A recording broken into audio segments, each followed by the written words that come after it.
অনেকেই প্রশ্ন করেন আপনারা যে মোজাহের ভাই এত টাকা কোথায় পায়, সে এত টাকা মানুষকে কেন দেয়। তো আসলে সে এগুলো টাকা ফেসবুক এবং ইউটিউব থেকে ইনকাম করে। তো আপনারা বলেন যে সে এত টাকা মানুষকে কেন দেয়, আসলে সে মানুষকে টাকা দিয়েই কিন্তু টাকা কামায়।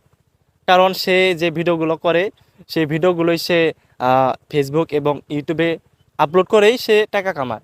এর কারণেই মানুষকে সে টাকা দেয়। তো অনেকে বলে যে মোজাহের ভাই মানুষকে লোক দেখিয়ে মানুষকে টাকা দেয়।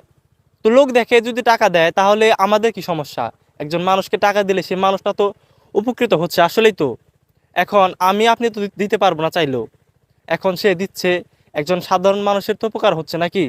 তো আমরা আসলে মানুষকে হিংসা না করে যদি আমরা এইসব উদ্যোগ নেই, তাহলে কিন্তু সাধারণ যারা মানুষ আসে আমাদের দেশে, গরিব মানুষ যারা, অসহায় যারা আছে, তাদের কিন্তু অনেক সহযোগিতা হবে। যেমন একজন মানুষকে তিনি অনেক অনেক মানুষকে দেখবেন তিনি স্বাবলম্বী করে দেন। রিক্সা, অটো, এই রিলেটেড জিনিস দিয়ে তাদেরকে স্বাবলম্বী করে দেয়, যাতে সে সারা জীবন কাজ করে খেতে পারে। তো আপনারা কাউকে হিংসা করবেন না, আপনাদের যদি সামর্থ্য থাকে তাহলে মানুষের পাশে দাঁড়াবেন। আর মোজাহের ভাইকে অসংখ্য অসংখ্য ধন্যবাদ, তিনি অসহায় গরিব মানুষের স্বাবলম্বী করে দিয়েছেন, তার জন্য সবসময় শুভকামনা।